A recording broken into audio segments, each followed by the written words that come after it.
강을 건너야 할 때라는 제목으로 하나님의 말씀 여러분들과 함께 살펴보고자 합니다. 오늘 함께 읽은 본문 사사기 6장 말씀은 여호수아 시대에서 왕정 시대 사이에 있었던 사사 시대 중에서 사사 기드온이 하나님께 부름받는 장면 중에 있는 사건입니다.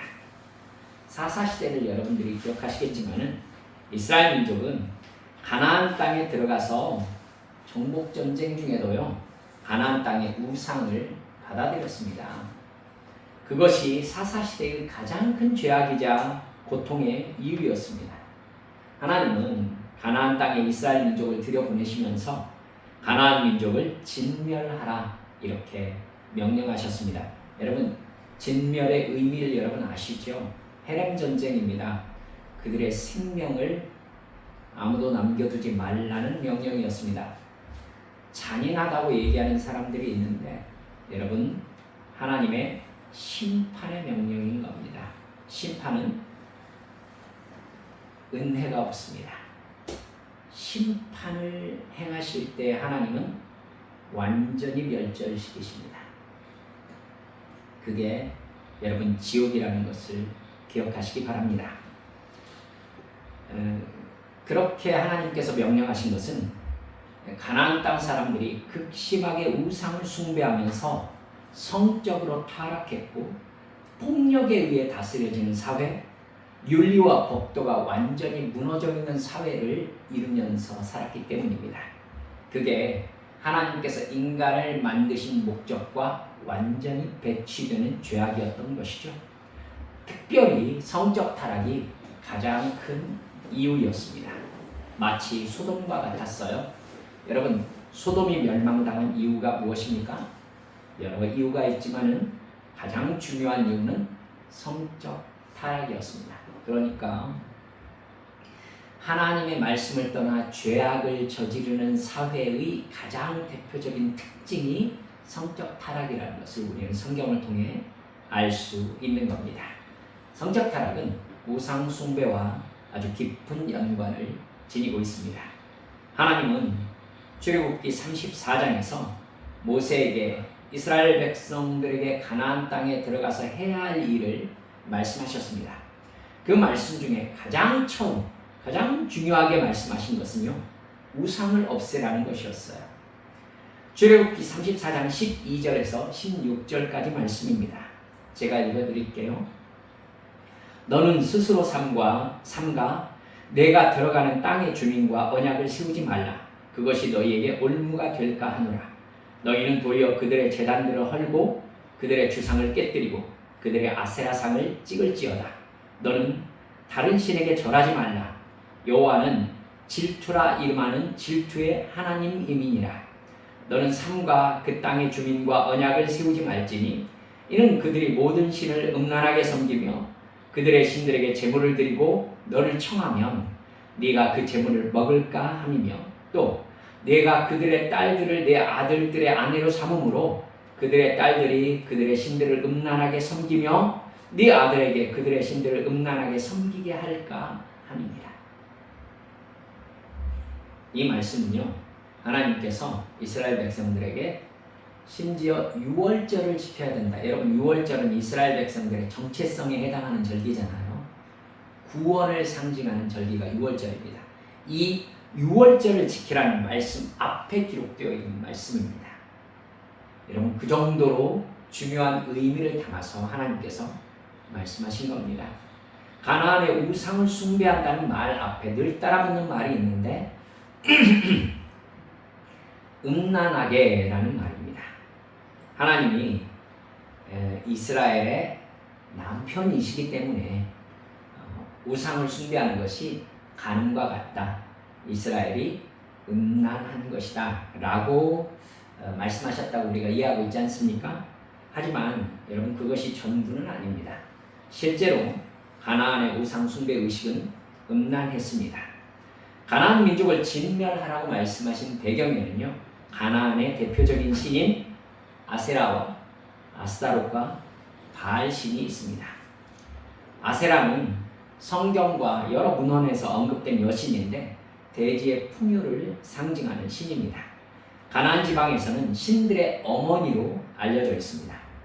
아세라는 지역에 따라서 바알의 아내로 나타나기도 하고요. 바알의 어머니로 나타나기도 합니다. 가나안 지역에서는 대체로 바알의 어머니 신으로 알려져 있어요. 그 아세라가 낳은 자녀신이 바알 신과 아스타롯 신입니다. 그래서 바알의 제단 옆에는 늘 아세라 목상이 조각되어 있었습니다. 성경에서 아세라 목상을 찍으라는 말이 많이 나오는 까닭이요, 아세라는 늘 나무로 조각되기 때문입니다. 본문 25절 우리가 읽었던 이 마지막에도 하나님께서 기드온에게 바알의 제단을 헐며 그 곁에 아세라상을 찍으라고 하시는 것을 볼 수 있습니다. 여러분, 바알 신은요, 여동생 여신들 중에서 가장 예쁘게 생긴 아스타롯 신과 결혼합니다. 가나안에서는요, 바알 신과 아스타롯 여신이 관계를 맺어서 나오는 정액이 땅에 떨어지면 땅에는 풍년이 든다라고 믿어졌습니다. 그렇기 때문에 바알 신전에는 신전 창기들이 있었습니다. 제사의식이 끝나고 바알과 아스타롯을 따라서 그 창기들과 성행위를 하면 풍년이 온다고 생각했습니다. 바알은 번개와 비, 태양과 풍요의 신입니다. 가나안 농경사회에서 가장 중요한 요소들을 바알이 주관하고 있는 셈이지요. 그래서 바알 신의 비위를 맞추는 제사의식은 가나안 땅에 사는 사람들에게 아주 강력한 영향력을 발휘했습니다. 여러분, 우리나라에서 비가 오지 않을 때 드리는 기우제는 마을 전체 사람들에게 굉장히 강한 영향력을 끼치고 있지요. 여러분, 똑같은 거죠. 풍요와 비, 여러분, 이것이 가나안 땅의 그 농경사회에서는 굉장히 중요한 부분 아니겠습니까? 여러분, 이렇게 바알 신과 아스타롯 여신, 아세라 여신과의 관계성 속에서 가나안의 문화가 생성되고 발전했습니다. 그렇기 때문에 여러분 이해하시겠지만은 가나안의 문화 전반이 아주 음란했습니다. 그래서 하나님이 가나안의 신들을 음란하게 섬긴다는 말씀을 반복하시면서 절대로 해서는 안 되는 일로 못 받고 계시는 거예요. 특히 아스타롯은 여러분들께 제가 부활절 때 말씀드린 기억이 납니다. 유럽 전반에 비슷한 이름으로 숭배되었던 여신입니다. 아스타롯이 아스타르테와 같은 여신입니다. 이슈타르 같은 이름입니다. 이스터 같은 이름입니다. 그래서 저는 부활절을 해피 이스터라고 말하는 것은 사탄이 사악하게 교회 안에 아스타롯 여신 숭배를 들여온 결과라고 생각하고 있는 편입니다. 달걀 숭배도 아스타롯 여신 숭배의 영향에서 나온 풍습입니다. 근데 그게 희한하게 교회의 부활절 안에 들어와 있어요.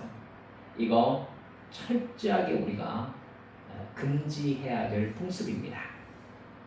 바벨론 신화에서 하늘에서 큰 달걀이 떨어졌는데 거기에서 아스타롯이 부화했다고 나옵니다. 이 아스타롯이 그리스에서는 아프로디테입니다. 그리고 로마에서는 비너스 여신입니다. 여러분, 하나같이 성적 매력을 강조하는 우상 형상을 하고 있습니다. 옷을 거의 입지 않고 조각되어 있지요. 가나안 땅에 들어간 이스라엘 백성들에게 눈에 보이는 신상과 신전, 제단, 그리고 여러분 신이 인간을 위해서 하는 일이 확실히 정해져 있는 이 우상 숭배 시스템은요, 이스라엘 백성들에게 아주 매력적이었습니다. 그 신들은 인간이 만들었기 때문에 신상이 있습니다만 말하지 않습니다. 신상을 만든 이유가 그것 때문에 만드는 거예요. 신상을 인간이 조각해 놓으면 신상이 입을 딱딱 열어서 말하지 않지 않습니까?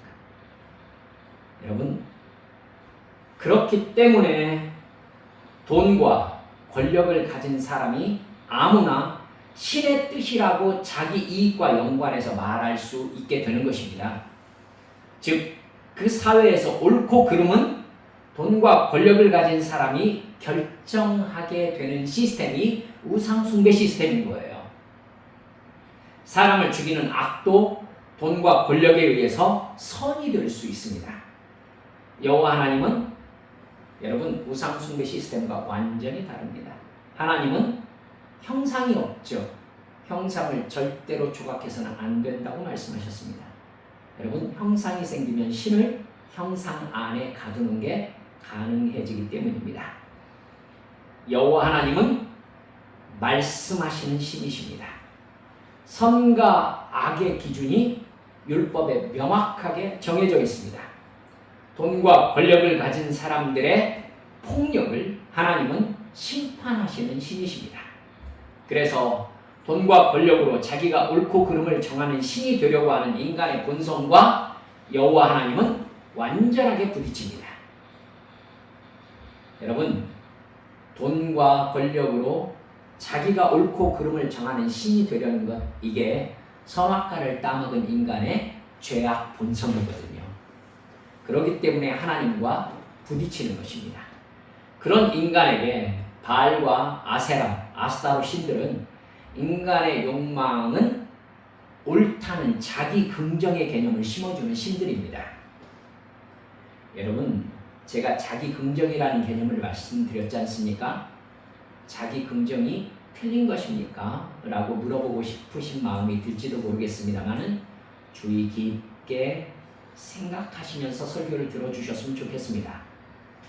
여러분, 번개와 폭풍의 신, 출생과 다산의 신은 모두 다 힘을 가진 사람들의 편일 수밖에 없습니다.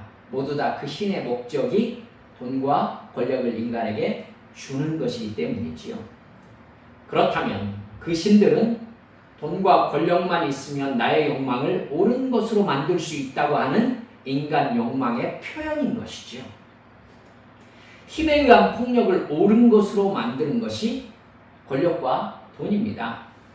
그리고 그 개념을 신의 뜻이라고까지 정당화시켜주는 것이 이 세상의 모든 종교들인 겁니다. 그렇게 해서 인간은 돈과 권력으로 스스로 신이 되려고 우상을 만드는 거죠. 여러분, 이렇게 여러분들과 우리의 삶의 얘기를 나눠볼까요? 너무나 간단하게 집에서 아빠가 식사하다가 자녀에게 야, 너 물 가져와 라고 말하는 게 옳습니까? 여러분, 옳지 않습니다. 왜죠? 여러분, 아빠라는 지위의 우월함과 또 자녀에 비해서 신체적 힘을 가지고 있는 우위에 의한 폭력이기 때문입니다. 힘을 가지고 있으니까 자기 욕망을 자녀에게 투사시킬 수 있죠. 여러분, 그러면 자녀들은 뭘 배웁니까? 힘이 옳구나 라는 것을 가정에서 배우는 것입니다. 그 자녀가 자라서 돈과 힘을 가지게 되었습니다. 엄마에게 엄마 물 갖고 와. 옳습니까? 옳지 않습니다. 하지만 자녀는 너무나 자연스럽게 그걸 합니다. 왜죠? 엄마의 사랑을 이용해서 혹은 이제 엄마의 신체를 자기가 제압할 수 있는 힘을 가졌기 때문에 엄마에게 힘의 우위를 투사하는 것입니다. 언제나 힘을 가진 사람은 내 세력권에서 옳고 그름은 내가 결정한다 라고 말하고 싶어 합니다. 내 세력권에서 내가 뭔 거죠? 신입니다. 죄송합니다만 불편한 얘기 마저 하십시다. 제가 부교역자로 있었던 교회 몇백 명의 교회에서부터 대단히 큰 교회 목사님들까지 모두 희한하게 한결같이 부교역자들을 모아놓고 한 이야기가 있습니다. 내가 담임으로 있는 교회에서 옳고 그름은 내가 결정한다 라는 말이었습니다. 부교역자들은 내 말이 곧 하나님의 뜻이라고 생각해야 된다 라고 말씀들 하셨습니다. 그걸 따르지 않으려면 나가는 것이 맞다 이렇게 말씀하셨습니다. 그리고 어떤 부교역자도 반박할 수 없었습니다. 여러분, 어느 때에 어떤 대단히 큰 교회 목사님은 부교역자들을 모아놓고 이렇게 물으셨습니다. 너희들은 나를 어떻게 생각해? 여러분 다니는 직장에서 사장님이 사원들을 모아놓고 여러분들은 저를 어떻게 생각하십니까?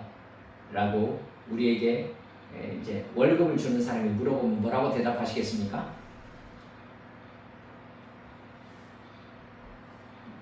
부교역자들 많이 앉아 있었습니다만은 누가 아부를 잘하나 경연대회를 펼쳤던 교역자 회의를 제가 경험했던 적이 있습니다. 여러분께 여쭙고 싶습니다. 그 교회에서 목사님이 하나님입니까? 그게 옳습니까? 그런 생각은 인간의 죄성과 아주 정확하게 어울립니다. 그래서 이스라엘 백성들은 성적 타락을 비롯한 인간의 모든 욕망과 힘에 의한 폭력을 죄악이 아니라 오히려 옳음으로 인정해주는 우상 숭배에 급격히 빠져들었던 겁니다. 마음에 드는 거죠. 가진 사람이 지배하는 게 정당화되는 것입니다.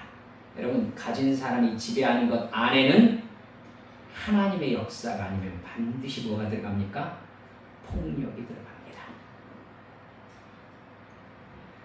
여러분, 그렇기 때문에 여호와 하나님은요, 인간의 본성대로 살고 싶은 사람들에게 아주 피곤한 신이었다는 것을 잊지 마시기 바랍니다.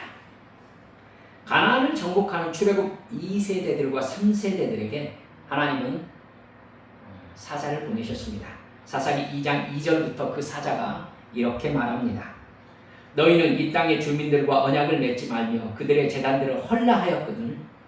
너희가 내 목소리를 듣지 아니하였으니 어찌하여 그리하였느냐. 그러므로 내가 또 말하기를 내가 그들을 너희 앞에서 쫓아내지 아니하리니 그들이 너희 옆구리에 가시가 될 것이며 그들의 신들이 너희에게 올무가 되리라 하였노라. 우상 숭배에 빠진 이스라엘 민족은 가나안 민족들을 다 쫓아내지 못했습니다. 하나님이 가나안 민족들을 이스라엘 민족의 가시로, 즉 이스라엘을 징계할 도구로 남겨두셨기 때문입니다. 같은 사사기 2장 11절에서 13절을 보면 이렇게 말씀합니다. 이스라엘 자손이 여호와의 목전에 악을 행하여 바알들을 섬기며 애굽 땅에서 그들을 인도하여 내신 그들의 조상들의 하나님 여호와를 버리고 다른 신들 곧 그들의 주위에 있는 백성들의 신들을 따라 그들에게 절하여 여호와를 진노하시게 하였으되 곧 그들이 여호와를 버리고 바알과 아스타롯을 섬겼더라. 3장 7절 말씀을 보면 이스라엘 자손이 여호와의 목전에 악을 행하여 자기들의 하나님 여호와를 잊어버리고 바알들과 아세라들을 섬겼다 이렇게 말씀하고 있습니다. 여러분, 그 결과는 하나님께서 이스라엘을 노략하는 자들의 손에 넘겨주시는 것이었습니다.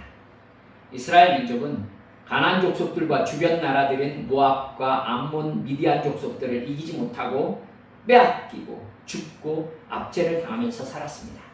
그때 이스라엘이 하나님께 살려달라고 부르짖으면 하나님께서 구원자를 보내주셨는데 그들이 바로 사사입니다. 그러나 여러분, 놀랍게도 사사가 이스라엘을 구원하고 다스리는 동안에도 이스라엘은 절대 우상 숭배를 멈추지 않았습니다. 그 정도로 이스라엘 민족은 가나안 민족과 거의 동질성을 이루어가고 있었던 것이죠. 이스라엘 안에 바알과 아세라, 아스타롯 우상 숭배가 뿌리를 내리고 있었던 겁니다. 미디안 민족에게 이스라엘이 먹을 것이 없을 정도로 다 빼앗기고 굶어 죽을 지경에 이르러서 하나님께 부르짖자 하나님이 택하신 사사가 기드온이었습니다. 그런데 놀랍게도 기드온의 집안은 바알 제단과 아세라 목상을 둔 집안이었어요. 아마 그 지역의 유지였거나 바알 제단의 제단직이 아니었을까라고 생각됩니다. 하나님은 기드온에게 나타나셔서 이스라엘 민족을 구원하라는 사명을 주신 그날 밤에 기드온에게 한 가지 일을 명령하셨습니다. 여러분 25절을 보시겠습니까? 아버지 집에서 7년 된 둘째 수소를 끌어오고 네 아버지에게 있는 바알의 제단을 헐고 그 곁에 있는 아세라 목상을 찍고 하나님을 위하여 제단을 쌓은 다음에 둘째 수소를 잡아 아세라 목상을 태워서 번제로 드려라. 이게 바로 하나님께서 기드온에게 요구하신 것이었습니다. 이게 무슨 의미죠? 여러분 그 명령을 들은 기드온은 27절에 보니까 아버지 가문과 그 성읍 사람들을 두려워해서 낮에 하지 못하고 밤에 행했다라고 나옵니다. 사랑하는 여러분들, 하나님께서는요 기드온에게 생명의 위협을 감수해라 이렇게 명령하신 셈인 겁니다. 기드온은 자기가 하나님의 명령을 따라 행해야 되는 행동이 어떤 의미를 가지고 있는지 잘 알고 있었습니다. 바알의 제단을 무너뜨리고 아세라 목상을 찍어버리면 어떻게 되겠습니까? 자기 생명이 위험한 상황이었던 겁니다. 28절에 다음날 아침에 일찍이 바알의 제단에 새벽 기도를 하러 온 사람들이 있었던 것 같아요. 그들은 바알의 제단이 파괴되고 아세라가 찍혀있고 찍혔을 뿐만 아니라 여러분 화목으로 불태워져서 새로 쌓은 제단 위에 둘째 수소가 번제로 타오르고 있는 것을 발견합니다. 그리고 그 범인이 요아스의 아들 기드온이라는 사실을 금방 알아내죠. 이 사건에 대한 그들의 판단은 아주 간단했습니다. 30절에 나오죠. 성읍 사람들이 요아스에게 이르되 네 아들을 끌어내라. 그는 당연히 죽을지니 이는 바알의 제단을 파괴하고 그 곁에 아세라를 찍었음이니라. 기드온이 한 행동이 목숨을 걸어야 되는 일인 것은 이렇게 증명됩니다. 이게 기드온이 살고 있는 시대, 또 기드온이 살고 있는 오브라라는 곳의 시대 정신인 거예요. 놀랍죠? 어느새 하나님의 민족이라는 이스라엘 민족이 바알의 제단이 무너지고 아세라 상이 찍힌 것으로 그 일을 행한 사람을 죽여야 마땅하다고 생각할 정도로 우상숭배에 깊이 빠져 있었던 겁니다. 바로 그 일을 기드온에게 하나님이 시키신 거예요. 기드온이 두려웠을까요? 두렵지 않았을까요? 두려웠겠죠. 그러니까 밤에 그 일을 행했다라고 나오지 않습니까? 마을 사람이 아들 기드온을 내놓으라고 난리를 피우자 거의 바알의 제사장격인 기드온의 아버지 요아스가 이야기합니다. 당신들이 지금 바알을 구원하기 위해서 나와 다투고 내 아들을 죽이겠다는 것이요? 웃기지 마시오. 바알이 신이라면 자기 제단을 내 아들이 파괴했으니 바알이 내 아들을 죽여야 하지 않소? 왜 당신들이 바알을 대신해서 다투고 내 아들을 죽이겠다는 것이오? 바알을 대변하는 자 이 아침에 내가 죽여버릴 것이오. 이렇게 아주 강하게 나갑니다. 그 기세에 눌려 사람들은 아무것도 하지 못했습니다. 맞는 말이죠. 바알이 신이라면 기드온을 가만히 두지 말아야죠. 그렇죠? 그 일로 기드온에게 바알과 싸운다는 이름의 뜻인 여룻바알이라는 별명이 붙었습니다. 여러분, 이건 참 아이러니하죠. 여룻바알이 살아있다는 것이 무슨 뜻이 됩니까? 바로 바알이 아무것도 아니라는 뜻이 되는 것입니다. 기드온이라는 존재가 그런 의미를 갖게 되는 것이죠. 여러분, 하나님께서는요, 우리에게도 이런 선택을 요구하실 때가 반드시 있다는 것을 기억하셨으면 좋겠습니다. 내가 그저 사람들이 일반적으로 하면서 살아가는 일을 하면서 그럭저럭 살아가고 있을 때에 바알의 제단을 무너뜨리고 아세라를 찍어버리고 불태워버리라는 말씀을 하실 때가 있습니다, 여러분. 하나님을 향하여 마음을 정하라고 말씀하실 때가 있습니다. 예수님을 찾아온 부자 청년을 기억하십니까? 그에게 예수님은 네 재물을 가난한 사람들에게 모두 나눠주고 나를 따라오라고 하셨습니다. 무슨 뜻입니까? 기드온에게 바알의 제단을 무너뜨리고 아세라를 찍어 불태우라고 하신 말씀과 똑같은 말씀입니다. 네가 숭배해야 될 신이 누구인지 지금 선택하라는 것입니다. 네가 누구의 소유로 살 것인지 지금 결정하라는 것입니다. 그리고 다시 돌아갈 수 없다는 것입니다. 만약에 여러분 기드온이 자기 아버지를 따라서 바알의 제단 앞에서 바알 숭배 의식을 행했다면 어떻게 될까요? 완전히 웃기는 사람이 되겠죠. 아니 언제는 아세라를 찍어가지고는 바알의 제단을 무너뜨리고 여호와 하나님의 제단을 수축해서 거기에다가 둘째 수수를 번제로 바친 사람 아닙니까? 그랬던 사람이 어떻게 바알 숭배로 돌아갑니까? 즉 하나님께서는 기드온에게 너는 절대로 이전으로 돌아갈 수 없다라고 못을 박아버리신 거예요. 네가 누구인지 이 지역 사람들에게 확실하게 드러내라 라고 말씀하신 것입니다. 여러분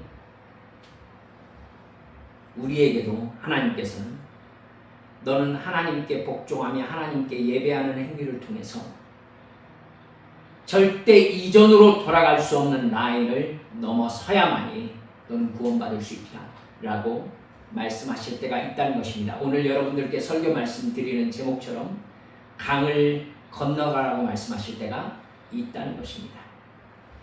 여러분은 인생에서 하나님을 향해서 이렇게 돌아갈 수 없는 결단을 해본 적이 있습니까? 하나님이 끊으라는 죄악을 끊으셨습니까? 하나님이 지키라고 한 것을 지키며 순종하고 계십니까? 하나님은 내가 반복하고 있는 죄를 죄로 인식하게 해주시고 그 죄를 끊어버릴 수 있는 내적인 힘과 컨트롤 능력을 주시면서 이 죄를 다시는 반복해서는 안 된다라고 말씀하십니다.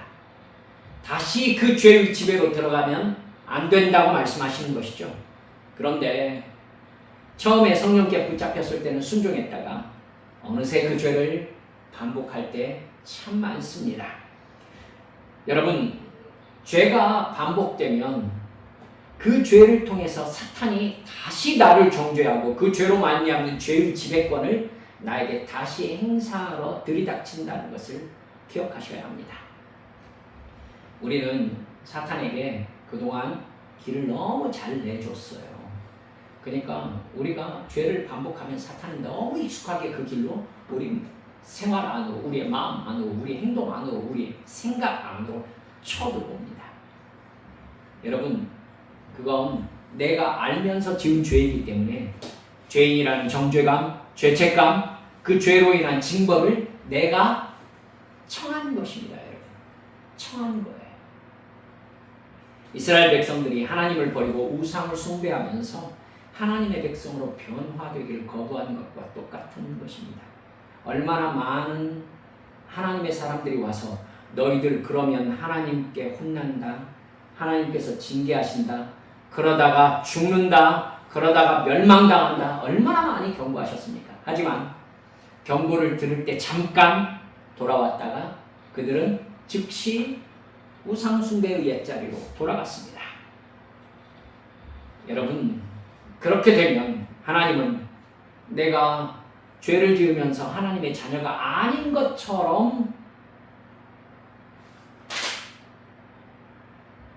살아버렸기 때문에, 그러니까 하나님의 자녀로 살기를 내가 스스로 거부하는 것이기 때문에 나를 자녀 삼으셨음에도 불구하고 그 죄에 대한 징벌을 시행할 수밖에 없습니다. 여러분 이게 우리의 삶에서 고통과 고난이 반복되는 이유라는 것을 절대 잊지 마시기 바랍니다. 탕자의 아버지는 집을 나가는 탕자를 붙잡지 않습니다. 여러분 저는 그 일을 여러 번 생각했었습니다. 왜 아버지는 탕자를 설득하려고 하지 않았을까? 왜 붙잡지 않았을까? 사랑하는 여러분들, 자기 행동이 무슨 의미인지 알면서 하는 행동이기 때문에 붙잡지 못한 것입니다.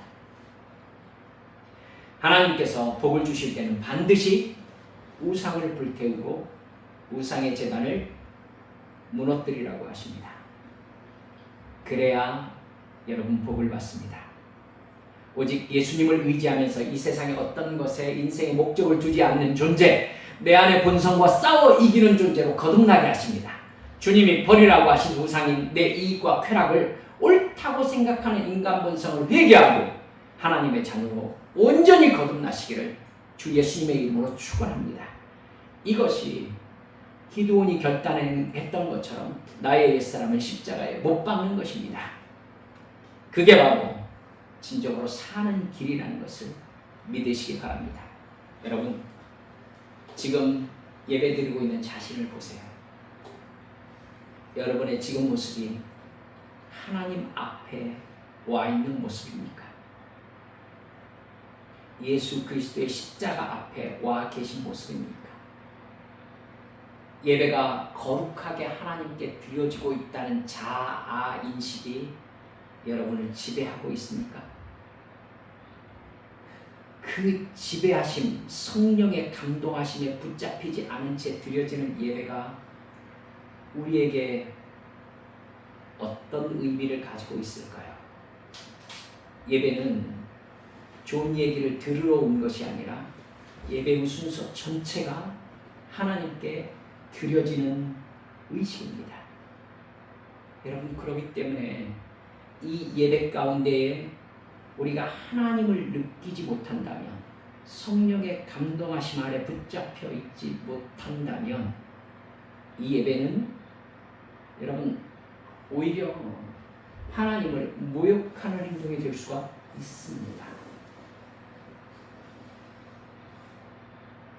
사랑하는 여러분들이요, 우리가 하나님의 자녀로 선택받아 예배하고 순종하고 하나님께서 결단내라 하는 것을 결단하며 강을 건너갈 때에 내가 진정으로 거듭난 하나님의 자녀로서 살아가기 시작한다는 것을 절대 잊지 마시기 바랍니다.